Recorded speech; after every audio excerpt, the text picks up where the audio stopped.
பிரான்சில் வேலை செய்யும் ஏழை எளிய மக்களின் தற்போதைய அவல நிலை குறித்த IPSOS அமைப்பின் புதிய ஆய்வு முடிவுகளை அறிவித்துள்ளது.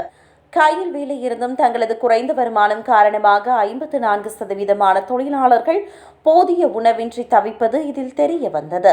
இந்த ஆய்விற்கமைய சுமார் 40% தொழிலாளர்கள் தங்களின் சொற்ப வருமானத்தை கொண்டு குடும்பத்தினரையும் குழந்தைகளையும் காப்பாற்ற வேண்டும் என்பதற்காக தாங்கள் உணவை தவிர்த்து பட்டினியாக இருக்கின்றனர். விலைவாசி உயர்வு காரணமாக தங்களால் தரமான பழங்கள் மற்றும் காய்கறிகளை வாங்க முடிவதில்லை என்று பாரிஸில் வசிக்கும் மீடியா என்ற பெண் தொழிலாளி கவலையுடன் தெரிவித்தார்.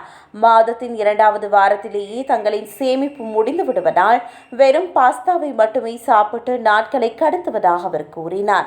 இதேவேளை பாடசாலை உணவகம் ஒன்றில் வேலை செய்யும் ஷஹராசாத் என்ற பெண் சம்பள உயர்வு இல்லாததால் தனது 2 குழந்தைகளுக்கு இறைச்சி போன்ற சத்தான உணவுகளை வாங்க முடியவில்லை என்று கூறினார். குழந்தைகளுக்கு கொடுத்துவிட்டு தான் அரைக்குறையாக சாப்பிடுவதாகவும் வேதனை வெளியிட்டார். தங்களின் மையத்திற்கு உதவி தேடி வருபவர்களில் பாதி பேர் நிரந்தர வேலை உள்ளவர்கள் என பாரிஸ் நுகர்வோர் காப்பகத்தின் பொருளாளர் தெரிவித்துள்ளார். வேலை இருந்தும் ஒழுங்காக வாழ முடியாத நிலை சில ஆண்டுகளுக்கு முன்பு வரை இருந்ததில்லை என அவர் சுட்டிக்காட்டியுள்ளார். அரசாங்கம் தங்களை கைவிட்டு விட்டதாக 80%க்கும் அதிகமான ஏழை தொழிலாளர்கள் உணர்வதாக இந்த ஆய்வு கூறுகிறது.